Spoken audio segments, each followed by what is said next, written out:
The year was 1944. Europe lay broken under the weight of war. Fields that once echoed with laughter now carried the low hum of distant artillery. In a small valley near the French-German border, tucked between rolling hills and thick forest, stood a village untouched by fame, forgotten by maps, and, for now, spared by destruction. Its people lived quietly, farmers, shepherds, and families who measured time by the sound of the church bell rather than by the thunder of war. But that peace was as fragile as glass, for every village knew that one day the war would come to their doorstep. He was 17. Too young to have fought, too old to be a child. His hands were rough from field work, his clothes patched and worn, his eyes older than his years. The villagers trusted him. He could run through the woods faster than any man, knew every trail, every echo of the wind. When German troops first appeared on the horizon, he saw them before anyone else. Long lines of gray uniforms, helmets glinting in the cold light. Trucks rumbled across the dirt road, and the quiet fields began to tremble. He ran back to the village and warned them. Mothers gathered their children. Old men shuttered their windows. By nightfall, the battalion had arrived. The soldiers took the square, the church, the inn. Flags were hung on old stone walls. Foreign words filled the air. The villagers kept their heads low and their mouths shut. To resist was death. To obey was humiliation. The boy watched from the edges, from barns, from forests, from behind the crumbling churchyard wall. Every night he listened. He learned their patterns, their guard changes, their routes. The commander had chosen the village as a temporary station. Maps spread across tables, radios humming in corners. The soldiers were preparing for something large, something dangerous. The boy's father had died 2 years earlier. His mother prayed each night that her son would stay out of trouble. But in times of war, trouble was never far behind. One evening, while sneaking past the inn, he overheard 2 German officers talking. They spoke of a nearby resistance group hiding weapons in the woods. Orders were clear. If resistance fighters were found, the entire village would be burned. That night, he could not sleep. He sat by the small window, moonlight falling across the rough wooden floor. Outside, an owl cried, a lonely, ancient sound. The boy knew what he had to do. He slipped from his house before dawn, the air sharp and cold. In the distance, he could already hear the engines of trucks preparing to move. He ran toward the forest, feet pounding against frozen soil, heart racing faster than fear itself. He found the resistance camp before sunrise, a hidden clearing surrounded by pine and fog. The men there were armed, weary, and suspicious. They aimed their rifles the moment he appeared. He raised his hands. His breath was visible in the cold air. "They're coming," he said quietly. "A battalion. They know where you are." The men stared at him in silence. One of them, older, scarred, nodded slowly. Within minutes, the camp was in motion. Fires doused, weapons gathered, footprints erased. The boy led them through a narrow trail only he knew, a forgotten hunter's path twisting through the hills. It took them 3 hours to climb. By the time they reached the ridge, the first column of German soldiers was already in the valley below. Smoke rose as the soldiers searched the forest. They found the empty camp still warm. The commander was furious. Villagers were questioned, some beaten, but no one spoke. No one knew the boy had gone. That night, the village held its breath. Lights were forbidden, doors locked. Every sound felt dangerous. In the distance, gunfire echoed through the trees. The boy and the resistance fighters hid in a cave near the ridge, watching as searchlights swept across the dark woods below. The boy thought of his mother, alone in their small house. He thought of the soldiers' boots on their floors, the fear in the air. And for the first time he understood the weight of war, not as something happening to others, but as something pressing against his very heartbeat. When dawn came, the German commander made his decision. The village would be punished unless the resistance surrendered. Notices were nailed to doors. At noon, the people gathered in the square. Mothers clutching children, old men with trembling hands, faces pale with dread. The boy returned at dusk. He had traveled all day through forest and mud, carrying a plan that could either save everyone or destroy them all. The night before the storm, he stood alone outside the church, watching the flicker of candles through its windows. He knew that tomorrow would change everything. The wind carried the sound of boots and engines from the distance once again. The battalion was returning, larger this time. And in that moment, beneath the silent bells of a forgotten village, a 17-year-old boy began to outthink an army. He waited until the village slept, until the low murmur of German voices had thinned, and only the owl and the wind kept watch. Under a slate sky, he moved with the careful silence of someone who had grown up beneath hedgerows and through hollows. He did not carry a uniform or a gun. He carried knowledge of paths no outsider would find, of old logging roads that swelled into marsh in a rain, of the rotten planks under the North Bridge that had long ago been patched and forgotten. First he spoke to the blacksmith. The man's hands were broad and steady. His face bore the map of a lifetime at the forge. He spoke then to the shepherd who knew every goat track, and to two other boys who could vanish in a field without leaving a sound. They gathered in the ruined barn where, when the moons were full and the skies were clear, men once smoked and told stories of the last war. Now their whispers bent toward another purpose. They began by making illusions. Old sacks were stuffed and draped with faded coats until silhouettes stood in the dark like recruits at attention. A few rusted rifles, long useless, were propped in hollows by the tree line. Footprints were routed deliberately along side tracks, leading away from the village into the deep wood, where a hunter's path curled in and out of sight. Chalk marks, symbols used by resistance bands, were sketched on mossy trunks, then smudged, so they would look as if made that very night. Everything was arranged to suggest the presence of a far larger force than could possibly exist. At dawn, he lit a small fire at the edge of the clearing and set it to smolder in such a way that the smoke would curl lazily toward the village, not away. Later, when a single rifle cracked in the hollow, it would seem to have come from the very place the smoke had suggested. The arrangement was cruelly simple. Feed the fear in their hearts until the soldiers believed the forest was full of ghosts. He allowed the apprehension to settle into his own chest, too. Courage had limits. He would not lead men into an ambush. He would make them see danger where there was none and thereby persuade them to leave. To do so, he needed time, and for time he needed confusion. At dusk he moved closer to the German billet, keeping to hedgerows and the blind side of barns. He watched the lights, the way sentries tipped their helmets and yawned between rounds. He learned which trucks were filled only with rations and which were heavy with fuel. He saw how officers glanced at maps, how one young lieutenant fussed over a set of papers as if they were precious. Once, while pretending to be a wood gatherer, he slipped behind the commander's vehicle and broke a thin wire on the running lamp, making it sputter and die. A small thing, but the men noticed. Small things jar the practiced sleep of occupying soldiers, and once sleep is jarred, the mind looks for enemies. The morning after the first false footprints were laid, a German patrol found the dummy figures beneath the trees. They called the commander in with short, sharp words. The commander scowled and ordered the men to comb the woods. He was a man who had seen too much and trusted too little. By midday, his men were nervous, voices clipped. Rifles were kept close at hand. Rumor gathered like a storm cloud. Someone said they had heard machine gun fire at the ridge. Someone else swore they had seen glints of metal among the pines. The villagers forced into the square answered nothing. That reticence fed suspicion and made the commander meaner. He paced the camp like an animal waiting for bone. While the Germans spent daylight hours chasing phantoms, the boy set his next step into motion. In the depths of the night, he and two companions, faces blackened with coal and their feet wrapped in cloth, worked beneath the old bridge. It was a structure of stone and ancient oak, the kind that had survived cartwheels and spring floods.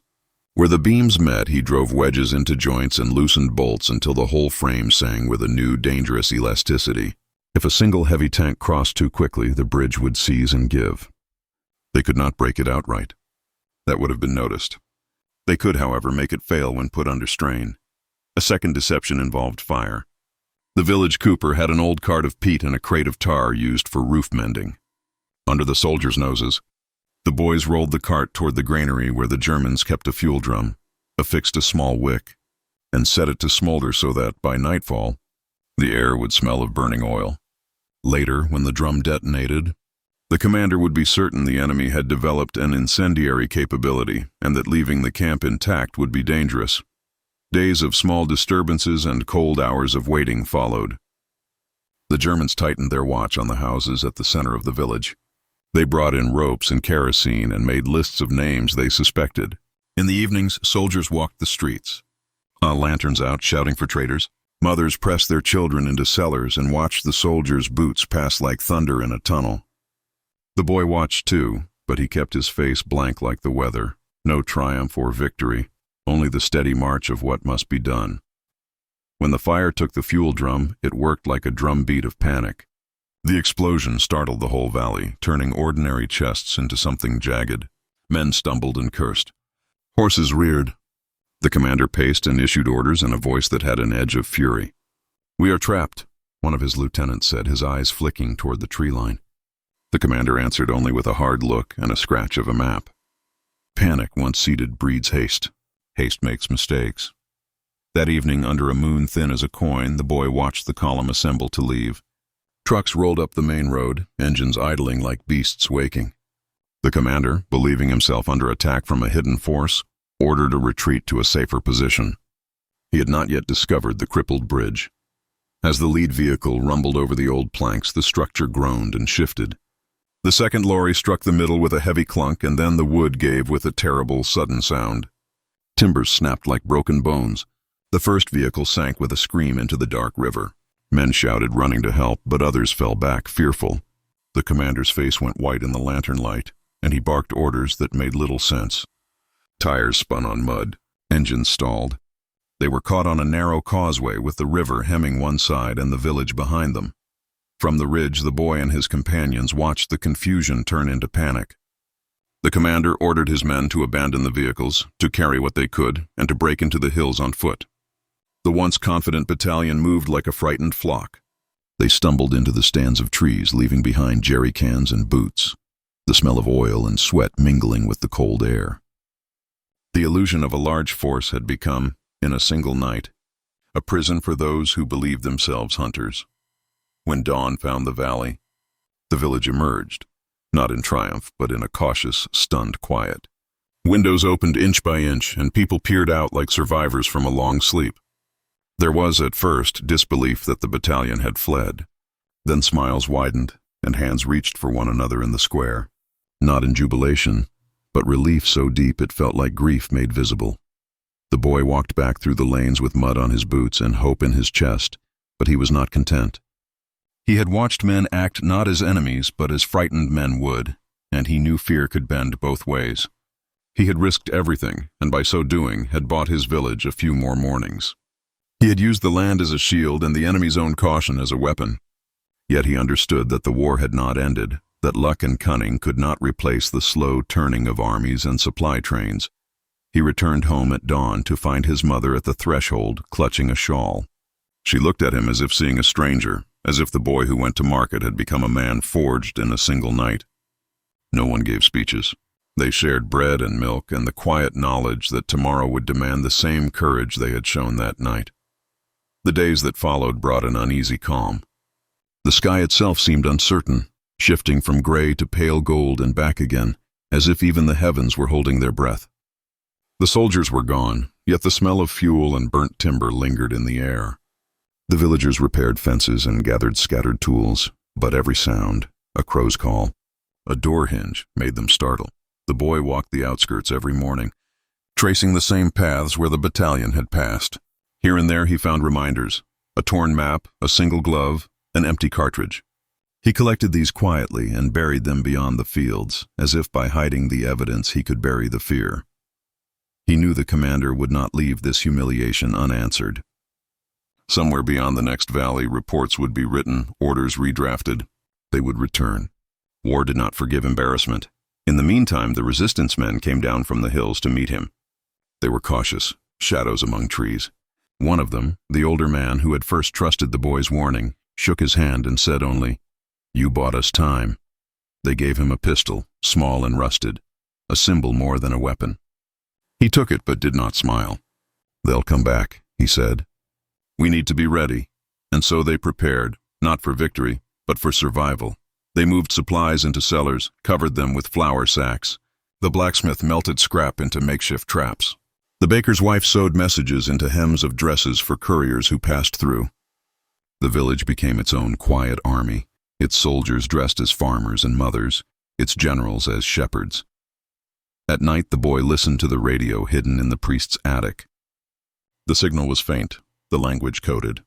Allied voices spoke of a storm building across the channel, of plans to reclaim Europe. The boy did not understand everything, but he understood enough. The tide was turning. One night, as the bells struck midnight, a low drone rolled across the sky. At first it sounded like thunder. Then lights blinked faintly, planes. The villagers stepped into the streets, faces pale in the moonlight, watching as squadrons passed like ghosts over the hills. Some wept, others crossed themselves. The boy simply stared. He knew this meant the war was changing shape, that somewhere not far away, men were landing on beaches and dying in fields for the same freedom his small act had protected. But danger came quicker than hope. 3 nights later, scouts returned from the forest. The Germans were moving again, smaller units this time, cautious and angry. They were burning villages suspected of aiding partisans. The boy's village was on the list. There was no time for evacuation. The resistance leader returned and spoke quietly to the boy and the blacksmith. "We can't fight them," he said.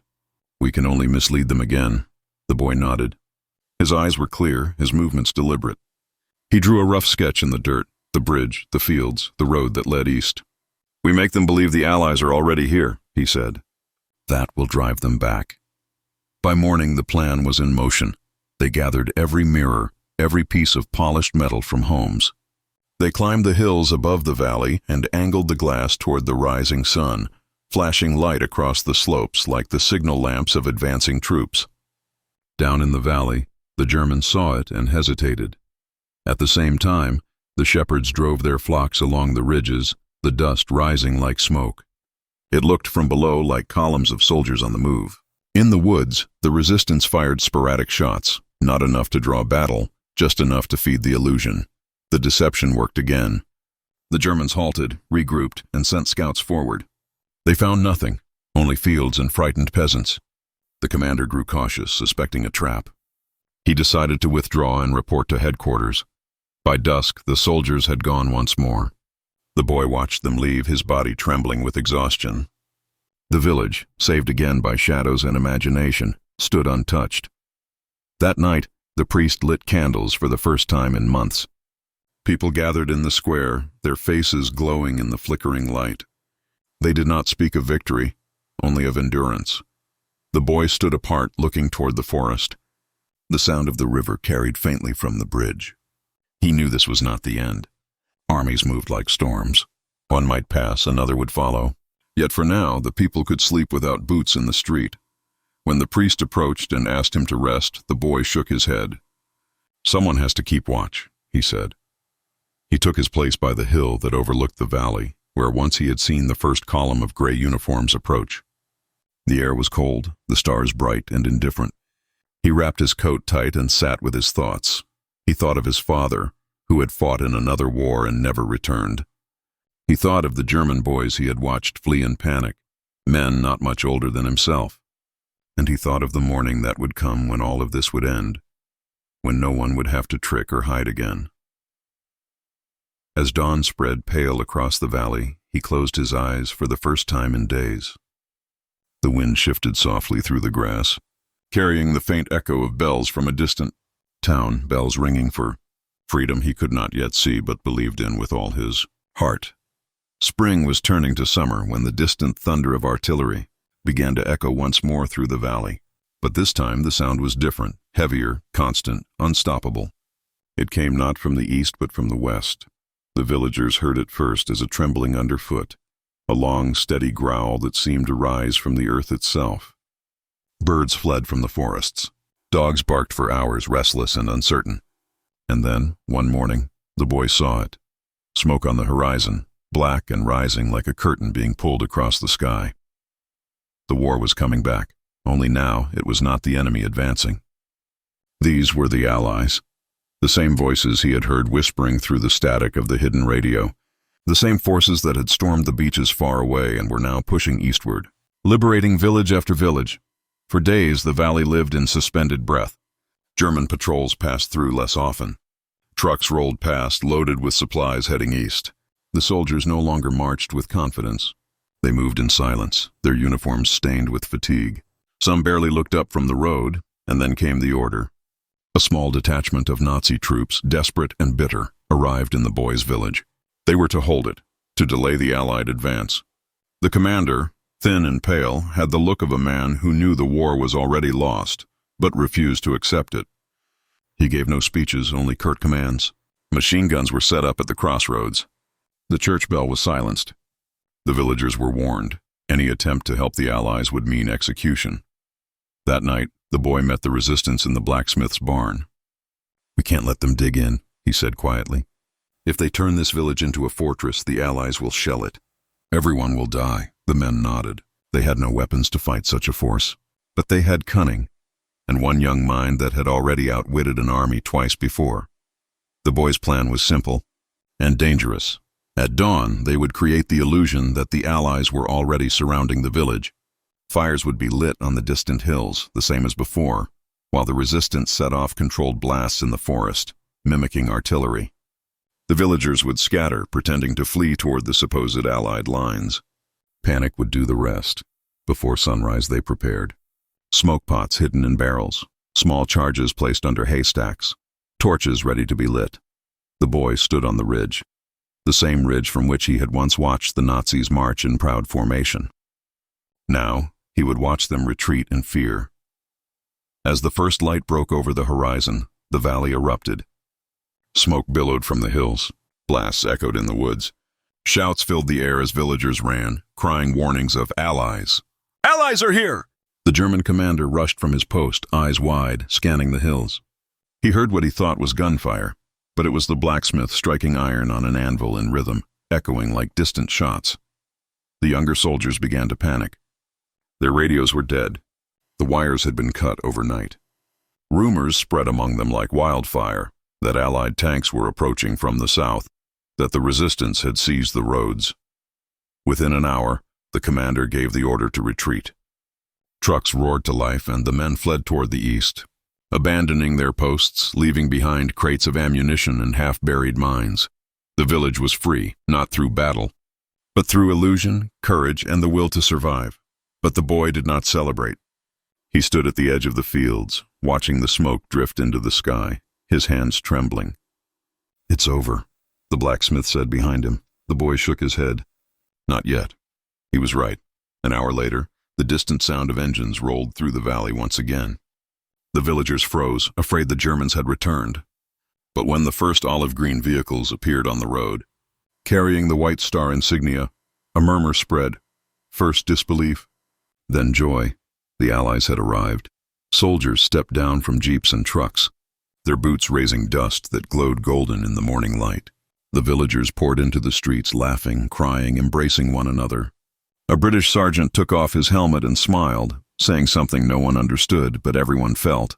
It was over. The boy stood aside as the soldiers entered. One of them, a young man not much older than himself, walked over and handed him a piece of chocolate. The boy stared at it, unsure whether to laugh or cry. Later that day, as the Allies set up camp and distributed food, the priest rang the church bell again for the first time in years. Its sound rolled across the valley, bright and clear, cutting through the heavy air of war. That night the village was alive with light. Candles burned in every window, as if the stars had come down to rest among the rooftops. People sang, wept, and prayed. The boy, exhausted, sat by the riverbank under the pale moonlight. The reflection of the bell tower shimmered on the surface of the water. For the first time in years, he allowed himself to breathe freely, but in that quiet, he also felt the weight of what had been lost, the years stolen by fear, the friends who never returned, the innocence gone forever. When dawn came, he walked to the ridge one last time. From there, he could see the valley below, the same valley he had defended not with weapons, but with courage and wit. Smoke still rose faintly from the fields, but beyond it, the land stretched free and unbroken. He knew the world would soon move on, that his story would fade into whispers, another small miracle swallowed by the vastness of war. But for the people of the valley, his name would never be forgotten. He turned back toward the village, where the bell was still ringing and the sound carried across the hills, the sound of peace hard won by a boy who refused to surrender to fear. Years passed.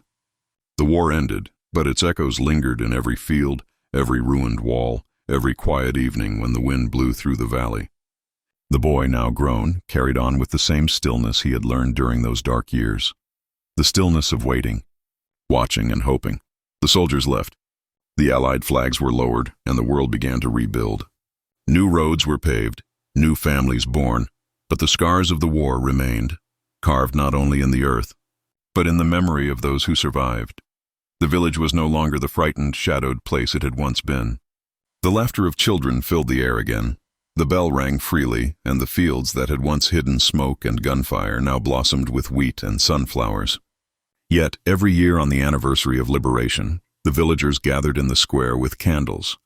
They spoke softly of that boy who had faced an army with nothing but courage and a mind sharper than any weapon. He never called himself a hero. When asked about those days, he would only say, "We did what we had to do." He refused medals, declined to speak to newspapers, and never allowed his name to be recorded in any official account. "The village survived," he would say quietly. "That's all that matters."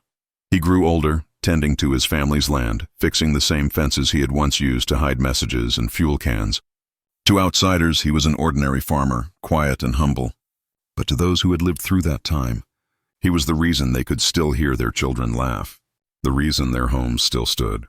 One winter, long after the war, a historian arrived in the village. He had come to document stories of resistance across Europe, the small acts of defiance that had shaped the course of the war. When he asked about local heroes, the villagers pointed toward the quiet house near the river. The historian found an old man sitting by the fire, polishing an old pocket watch. The man smiled faintly when he heard the question. "A hero?" he said, shaking his head. "No, son, just a boy who was too stubborn to be afraid." He spoke little else, offering only fragments, a fire on the hills, the echo of boots on cobblestones, the sound of a bell. But as the historian listened, he began to understand that courage did not always roar like thunder. Sometimes it whispered quietly through time, carried in the stories of those who survived. Years later, the historian's book was published. Among the pages of great battles and famous generals, there was a single chapter titled "The Boy Who Outsmarted a Battalion." There was no photograph, no last name, only a description of a nameless 17-year-old who had saved an entire village through wit and heart. The world read it, admired it, and moved on. But in the valley, the memory lived stronger than ever. Each spring, when the wheat swayed in the wind and the sun fell over the old church roof, someone would look toward the ridge and whisper, "He's watching." The boy, now long gone, had become part of the land he once saved, a legend passed down through generations, a reminder that even in the darkest years of war, one act of courage could change everything, and though no monument bore his name, the people built their lives upon his bravery. The laughter of children, the songs of harvest, the ring of the church bell, all of it was his legacy. The story ends not with glory, but with peace, the kind that comes slowly, quietly after the storm. Somewhere, in an old black and white photograph tucked away in a forgotten drawer, his face still lingers, young, determined, and eternal. He was 17 when the world tried to break him. But he did not break. He saved an entire village, and in doing so, proved that even a single heart can stand against an army. And though time may erase the names of men, it can never erase the light of courage that once burned bright in the heart of one brave boy.